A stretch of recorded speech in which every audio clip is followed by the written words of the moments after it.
Hi, this is Fran with Stampendous, and we've got lots of fun things to show you on how to make the most of a clear alphabet set like this new inked alphabet.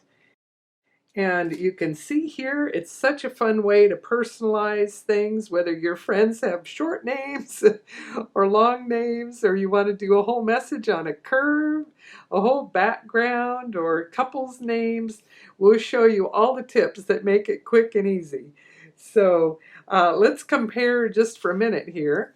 The other alphabets that we have a small typewriter.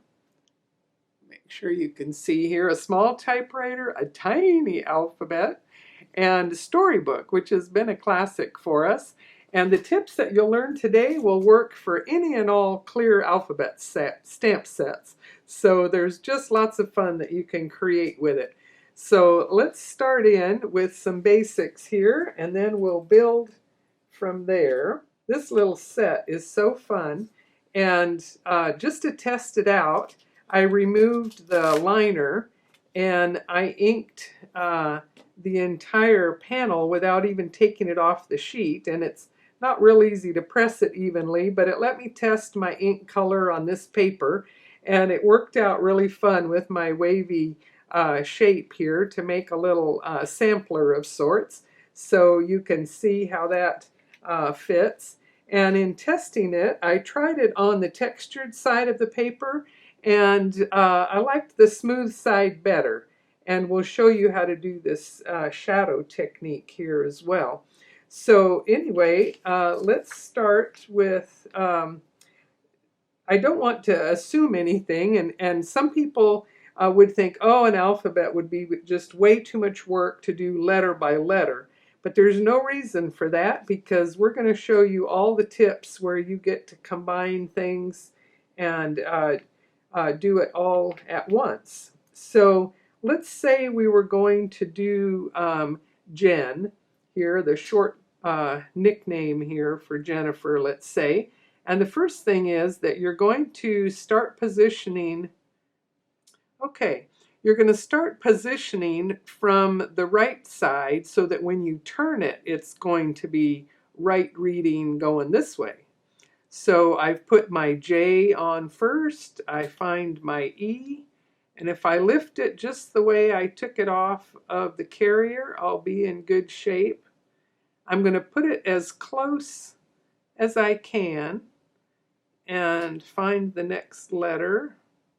And this one, because it's such a whimsical alphabet, the ups and downs are all different angles anyway, so there's not so much of an issue to line it up. But you can take a look at it. And so turning it over and testing it is important, especially at the beginning, until you're sure you're doing things, setting it up the right way. So we'll ink it and stamp it and go, okay, that looks good. The letters are whimsical, so you don't have to have them all on a straight line. But if it helped, you could set your block over grid paper to try to sort of go in a rather straight line. But I just want to show you here a couple of common problems that people have. If they were to turn it upside down, let's say the E got turned upside down, you'd be stamping the back of it. And it clings, but you don't want that. And the E is a letter that you maybe get turned one way or another, and you want to test it for those kinds of things. But you saw how easy it was. I lifted it off the carrier and I put it on, and that was the correct way. So let's do another quick little test to show you here. Okay, so that's a first impression. Then I wanted to show you this little shadow technique. I'm going to move it a step over and a step down and make a second impression. And isn't that a fun little shadow?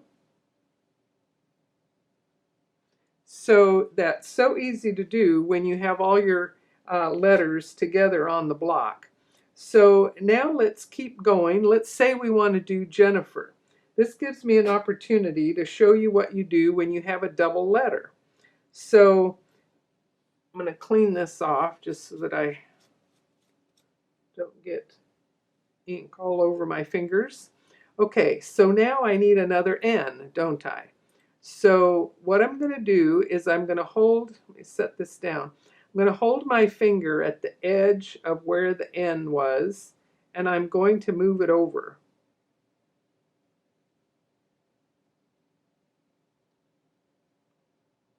Okay.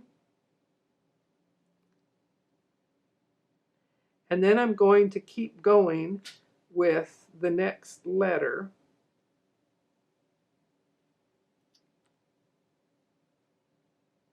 And again, I'm putting them about as close as the edging allows. And oh no, I need another E. What am I going to do? Okay, well, this is what we do. We steal it from the first position and we move it down the line. Okay? And then we find an R. Okay, this technique will let you do Mississippi. It's amazing. So let me show you how it works here. We're going to test it and see how it's looking. Okay, and you might decide that N is a little bit more tilt than you want. Then we can just straighten it a little bit. Okay, so since I know what I'm going to do with this, I'm going to proceed now to show you how we're going to do this whole background. Okay, I'm going to start up in this corner. I'm going to make sure that I'm up to the very edge. And I'm going to stamp. And then I'm going to leave just a little space.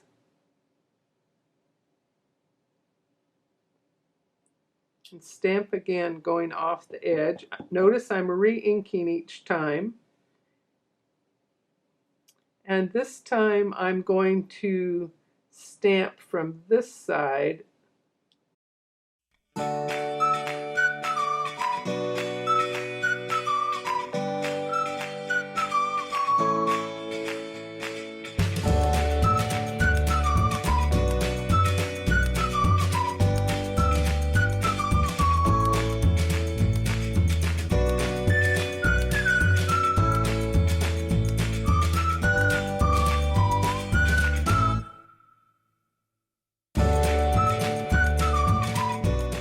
Okay, so now we'll clean it off, and we need the E and the N. We'll test it here on my scrap paper, okay? So now with the E and the N,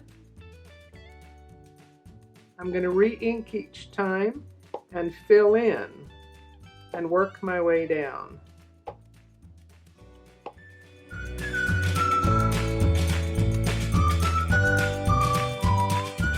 Okay, so on this one, I did a bolder ink color, and so that you could see it more easily. This one, I like the subtleties of having two different shades of color that kind of let me make the one name stand out. And if you were going to do this approach, you would stamp that one first in the orange and then work your way around it with the other yellows. And if I had left, since this one was more uniform, a little bit more space between the words would have been helpful. But anyway, you can see how it becomes a whole little printer's technique there to just keep going and work your way down the page.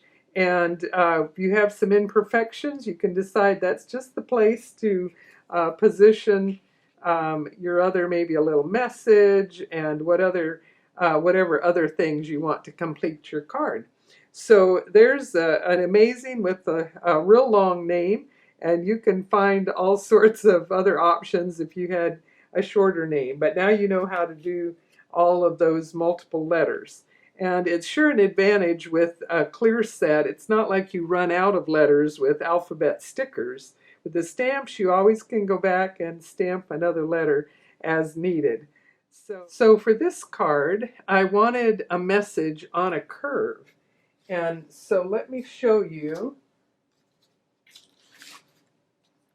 the way to do that. So I had the other, some of the other elements stamped, and I took a piece of acetate, which you'll have a hard time seeing here.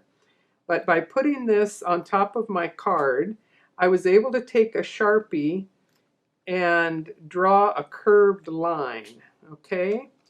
Did I scare you there? I wasn't working on the card exactly, but we get a curved line.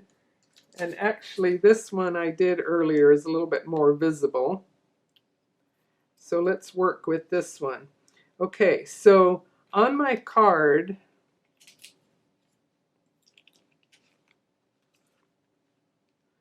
let's say this is the direction that I want to go with it. I'm going to put a dot on the side that's the beginning of the message, right?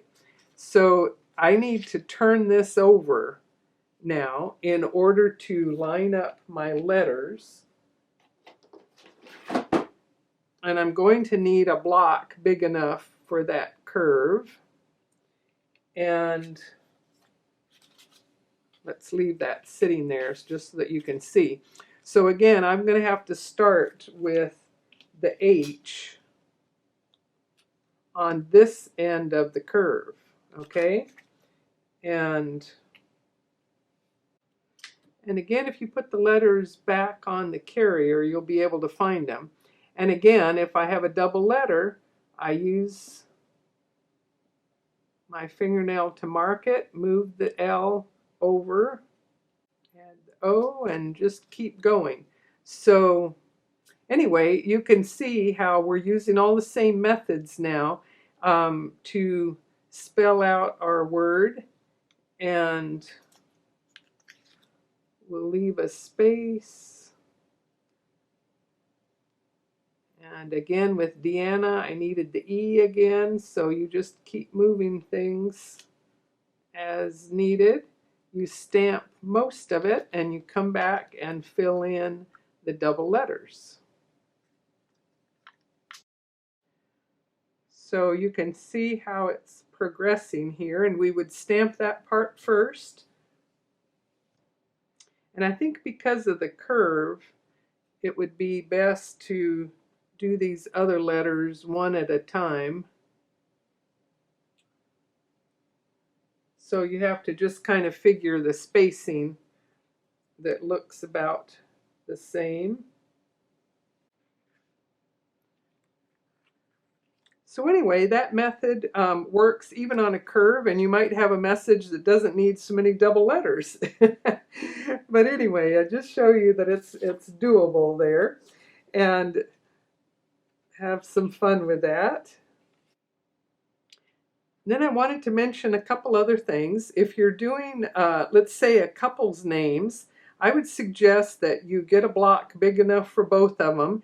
Do the longer name or the longer word first, and then you can center the other one visually so that they work together, and figure out, test it to figure out what shapes you might be wanting to stamp on. And you might have different die cut shapes that you want to fit a particular message or something to. And so you can work that out on scrap paper. And then if you were doing, even if you were wanting to do wedding invitations, for example, you could set up a little assembly line to begin to do a whole batch of them. And again, like we did with our name here, you do all the multiples one way before you disturb it, and then come back and do the missing letters. So on this one, I stamped the name and then stamped another message with it in that space. So you can figure out how to plan and fit the space for things. And if you were wanting to stamp some names around a border, or something, you can work it out on your testing. Let's say you had names like short names Pam and Tom, and you kind of had to figure out the distance on a square. You could probably work it out to where you could get it to space and fit all the way around. And so now you have all the time-saving tips that you need to personalize your stamped cards using this inked alphabet set. Have fun!